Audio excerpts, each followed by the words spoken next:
श्री महाप्रज्ञ गुरवे नमः। जिसके सांसों में रहता है शाश्वत शांति का स्पंदन, उस महाप्रज्ञ को वंदन, उस महाप्रज्ञ को वंदन। सत्य अहिंसा अनेकांत को अर्पित जिसका तन मन, उस महाप्रज्ञ को वंदन, उस महाप्रज्ञ को वंदन। जिसके सांसों में रहता है शाश्वत शांति का स्पंदन, उस महाप्रज्ञ को वंदन, उस महाप्रज्ञ को वंदन।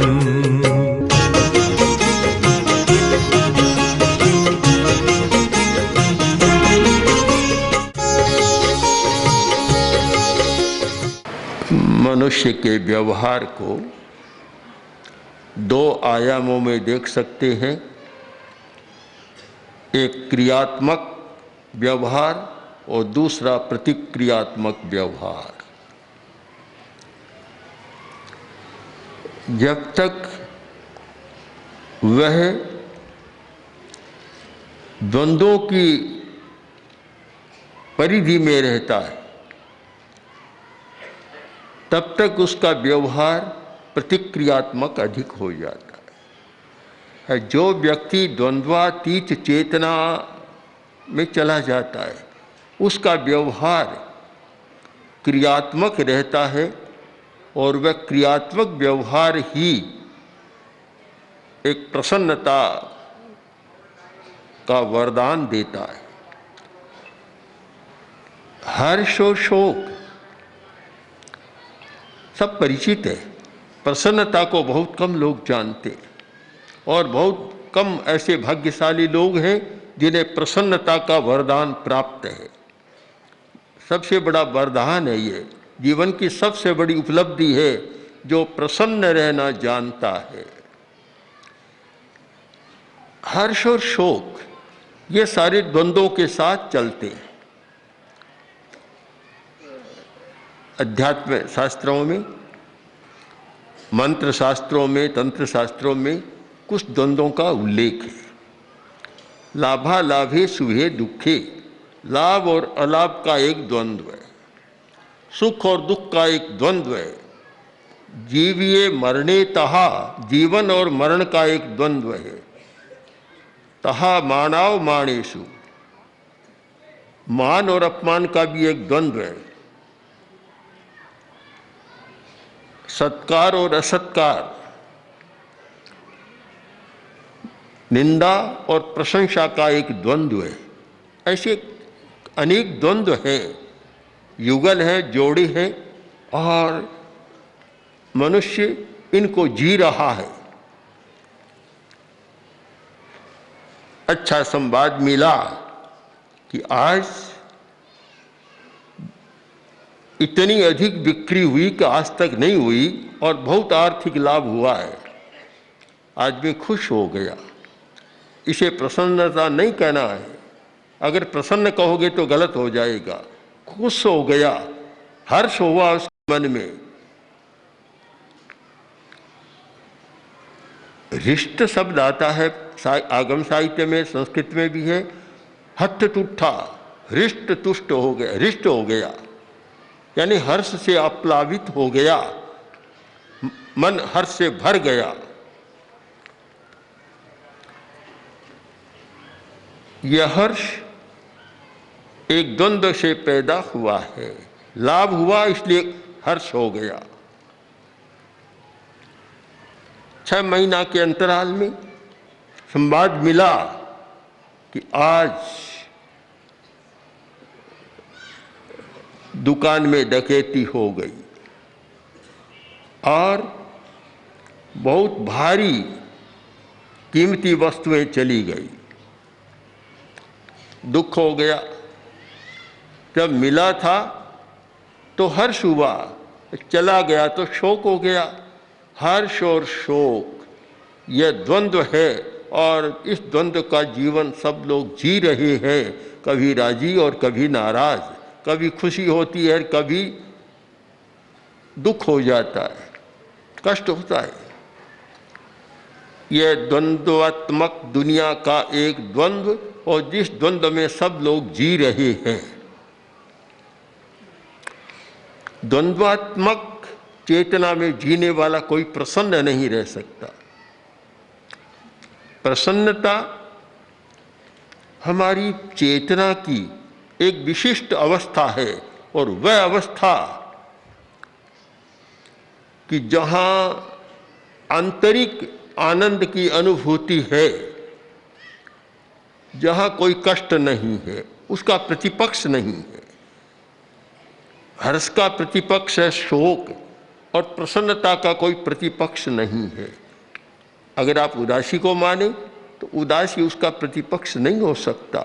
उदासी भी द्वंद्वात्मक स्थितियों से होने वाली है, वह भी खुशी नाखुशी से जुड़ी हुई बात है। प्रसन्नता यह निर्मलता है, चेतना की पवित्रता है।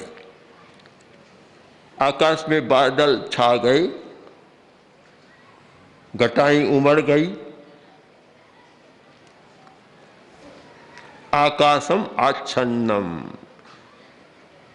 संस्कृत में लिखा जाएगा आकाशम आच्छन्नम, आकाश ढक गया, आच्छन्न हो गया। बादल चले गए, घटाएं चली गई, अब कुछ भी नहीं है, आकाश एकदम उजला हो गया। हम कहेंगे प्रसन्नम आकाशम, आकाश प्रसन्न हो गया। यानी बाहर से कुछ आया था, इसलिए आकाश आच्छन्न हो गया। जो बाहर से आया था वह चला गया, तो आकाश प्रसन्नम आकाशम, आकाश प्रसन्न हो गया। यह उसकी प्रसन्नता है, प्रसन्न है। वह प्रसन्नता, चेतना की अपवित्रता चली जाती है, तब आदमी प्रसन्न होता है। सुख दुख में लाभालाभ का द्वंद्व है, वैसे ही सुख दुख का एक जोड़ा है। जीवन मरण का भी जोड़ा है। बहुत लोग मौत से बहुत डरते, जानते हैं सच्चाई को कि मौत होती है, फिर भी डरते बहुत है। कुछ लोग तो शायद डर डर में मौत बाद में आने वाली हो तो पहले आमंत्रित कर लेते, बुला लेते हैं कि भाई जल्दी आ जाओ। डर होता है। कभी कभी परिस्थिति में आदमी मौत को भी बुलाता है। एक लकड़हारा जंगल में लकड़ियां काटने जाता था। एक दिन ईंधन का वह गट्ठर लेकर, भारी भरकम गट्ठर लेकर आ रहा था। परेशान हो गया, बहुत परेशान। तो गट्ठर को उतार कर एक पास में चौकी थी उस पर रखा, और खड़ा खड़ा कह रहा था कि हे राम या हे यमराज, तुम भूल गए। काफी यमराज की प्रार्थना करने लगा, तो संयोग की बात है कि यमदूत आ गया हुआ, यमराज भी आ गया और बोले, बोलो क्यों बुला रहे थे। अब जैसे ही देखा यमराज है तो कांप उठा, डर गया, मौत का डर लगने लगा। उसने कहा बोलो, कड़क कर बोला कि बोलो क्यों बुलाया मुझे। कि हुजूर ये गट्ठर बहुत भारी है, रख दिया और मुझसे उठता नहीं है, इसलिए उठाने के लिए आपको बुलाया था। आदमी डरता है, कोई भी संबंध है, प्रिय वस्तु है, उसे छोड़ने से वह डरता है। तो यह सुख और दुख का द्वंद्व भी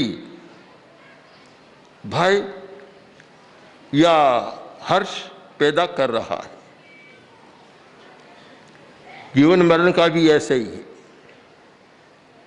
निंदा और प्रशंसा, आदमी निंदा से बहुत डरता है, और निंदा से जितनी प्रतिक्रियात्मक प्रवृत्तियां होती है शायद असंख्य।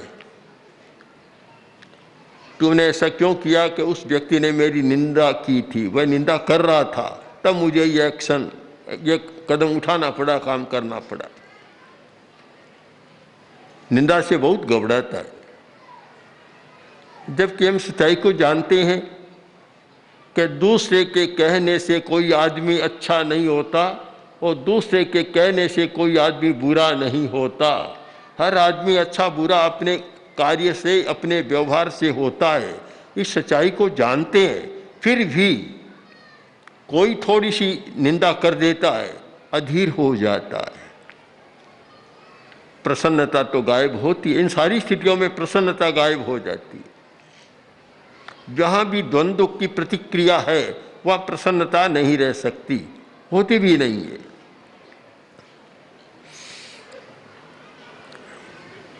मान और अपमान की भी यही स्थिति है। तो फिर हम क्या करें? एक सामान्य आदमी इनके घेरे में जीता है, उसे जीना पड़ता है। इस बिंदु पर आकर ही हमें सोचने को बाध्य होना पड़ता है कि जीवन की एक भूमिका अर्थ और काम की भूमिका है और एक भूमिका धर्म की और अध्यात्म की भूमिका है। जहाँ काम और अर्थ की भूमिका है वहाँ आदमी की काम वासनाएं, कामनाएं पूर्ति होती हैं और अर्थ के द्वारा सारा जीवन का रथ चल रहा है। किंतु जहाँ काम और अर्थ का संसार है वहाँ हर्ष, शोक, भय, अभय आदि आदि का होना अनिवार्य है। जब इन द्वंद्वों से एक संत्रस्त आदमी ने खोज करनी शुरू की और खोजा, और वे धर्म या अध्यात्म के आचार्य थे, उन्होंने खोजा कि आदमी प्रसन्न द्वंद्वातीत चेतना की स्थिति में रह सकता है। जब तक द्वंद्व की स्थिति में रहेगा, चाहे गृहस्थ हो, चाहे साधु सन्यासी हो, कोई भी हो जाए, वह प्रसन्न नहीं रह सकता। प्रसन्नता हमारी अखंड होती है, खंडित नहीं होती। जिस व्यक्ति ने प्रसन्नता के रहस्य को समझा वह यह नहीं कहेगा कि कल तो मैं प्रसन्न था और आज मैं प्रसन्न नहीं हूँ। उसने प्रसन्नता को समझा नहीं। यह तो कह सकता है कल मैं हर्ष में था और आज हर्ष में नहीं हूँ, यह तो कह सकता है। पर प्रसन्नता तो एक शाश्वती स्थिति है चेतना की, कि वह जब प्रकट हो गई हर स्थिति में आदमी प्रसन्न रहता है। जैसे अच्छी सुविधा मिली तो भी प्रसन्न है, और कठिन से कठिन दुविधा की स्थिति बनी तो भी प्रसन्न है। उसकी प्रसन्नता को कोई खंडित नहीं कर सकता। एक छोटा बच्चा, उसने अपनी ही बहन को ऐसे मार डाला। तो 5 वर्ष 7 वर्ष का बच्चा था। तो उसने पूछा गया जब न्यायालय में कि तूने ऐसा क्यों किया, कि मैंने ऐसा टीवी में देखा था कि एक आदमी मारता है, कैसे मारता है, मुझे अच्छा लगा, मैंने वह कर दिया काम। प्रभावित हो जाता है। द्वंद्व की चेतना में जीने वाला बाहरी घटनाओं से बहुत प्रभावित होता है। चाहे अज्ञानी कह दो, चाहे द्वंद्व की चेतना में जीने वाला आदमी, वह बहुत प्रभावित हो जाता है। दृश्य देखता है, नाटक देखता है, अभिनय देखता है और कुछ देखता है, कभी हंसने लग जाता है, कभी रोने लग जाता है, कभी आंखों में आंसू इतने बहने लग जाते हैं। उसका कुछ नहीं बिगड़ा, पर उसकी भाव संवेदना जागृत होती है, वैसा व्यवहार करने लग जाता है। तो ये सारा व्यवहार एक द्वंद्वात्मक चेतना का व्यवहार कहो, चाहे प्रतिक्रियात्मक व्यवहार, हमारी स्वतंत्र क्रिया नहीं है। कर्ता, संस्कृत में कर्ता की परिभाषा दी गई है कि स्वतंत्र कर्ता। कर्ता कौन होता है? जो स्वतंत्र, कर्म कभी स्वतंत्र नहीं होता, कर्ता के अधीन होता है। कर्ता है स्वतंत्र कर्ता, जो स्वतंत्र है। हम एक जैविक दृष्टि से इस पर विचार करें। हमारी स्वतंत्रता, यानी चींटी छोटा सा प्राणी है, उसकी भी स्वतंत्रता है कि वह जब चाहे तो पटरी पर चले, चाहे तो नीचे उतर जाए, क्योंकि प्राणी है, उसमें स्वतंत्रता उसका स्वभाव है। रेल तो ऐसा नहीं कर सकती, चींटी कर सकती है, रेल नहीं कर सकती। रेल के लिए अगर यह नियम हो कि जब चाहे तो पटरी पर चले, जब चाहे तब नीचे चलने लग जाए, तो सारा मामला गड़बड़ा जाता है। स्वतंत्र होता है। स्वतंत्र कौन हो सकता है कि जो अप्रभावित रहना जानता है। और अप्रभावित कौन रह सकता है? जो द्वंद्वातीत चेतना की भूमिका में जीता है। अभ्यास करना जरूरी है सबके लिए। अगर एक गृहस्थ भी द्वंद्वात्मक चेतना में जीता है, द्वंद्वों की चेतना में जीता है, और एक गृह त्यागी साधु सन्यासी हो गया और वह भी द्वंद्वों की चेतना में जीता है, तो शायद वह साधुता वहाँ फलित नहीं होती, उसका अर्थ नहीं होता, और उसने शायद साधुता को समझा नहीं है। कभी कभी होता है किसी साधक की माँ का देहावसान हो गया और आंखों में आंसू छलक पड़े पुत्र या पुत्री के। हमारे पास आए। मैंने कहा ये क्यों? जब इस पाठ को पढ़ा, एगो में सासवो अप्पा नान दंसन संजू शेषा में बाहिरा भावा सब्बे संजोग लक्षणा। या तो इसको पढ़ा नहीं, या इसके मर्म को समझा नहीं, या साधना को समझा नहीं, और वह का वही मोहानुबंध रहा बराबर, तो फिर द्वंद्वात्मक चेतना में जी रहे हैं। अगर साधु साध्वियों में, सन्यासियों में जो गृह त्यागी हैं, उनमें भी यह सुख दुखात्मक संवेदना एक गृहस्थ की भांति चलती रहे, तो फिर भेद रेखा खींचना बड़ा कठिन है। केवल बेस अलग है, ये तो खींचा जा सकता है, यह रेखा खींची जा सकती है, बेस अलग है, पहचान अलग है, नाम अलग है, ये तो हो सकता है। पर साधुता और गारहस्थ्य, इन दोनों के बीच में भेद रेखा खींचना बहुत कठिन हो जाता है। हम इन शब्दों पर ध्यान दें। द्वंद्व चेतना और द्वंद्वातीत चेतना। अगर वीतराग साधना करना है, वीतरागता की दिशा में जाना है, तो द्वंद्वातीत चेतना में जीना होगा। और जब तक द्वंद्वों की चेतना में जिएंगे, तो फिर वीतराग को थैले में या पेटी में किसी में बंद कर और संदूक को भीतर रख देना चाहिए। कुछ हो नहीं सकता। बहुत गहराई से विचार करें। मैं फिर उन शब्दों को दोहराना चाहता हूँ। क्रियात्मक चेतना और प्रतिक्रियात्मक चेतना। सब चिंतन करें कि मैं क्रियात्मक चेतना से कितना काम करता हूँ और प्रतिक्रियात्मक चेतना से कितना काम करता हूँ। जब क्रियात्मक चेतना से काम होता है, वह हमारा व्यवहार एक पवित्र व्यवहार होता है। जब प्रतिक्रियात्मक चेतना से होता है, अच्छा नहीं होता। किसी साधु ने किसी साधु से कहा कि गृहस्थ के घर जाओ और पानी लेकर आ जाओ। पानी लेकर आया तो आधा तो भूमि शरणम, नीचे ढुल गया, कपड़े गीले हो गए।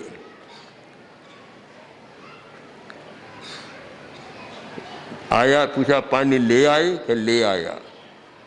कितना है? दिखाया तो इतना खाली क्यों लाए? कि नहीं लाया तो पूरा भरा था, पर नीचे गिर गया, धुल गया, कपड़े गीले कर लिए। क्यों? तो सरलता से बोला कि मेरा मन तो था नहीं, मुझे भेजा गया, मन में प्रतिक्रिया हो गई।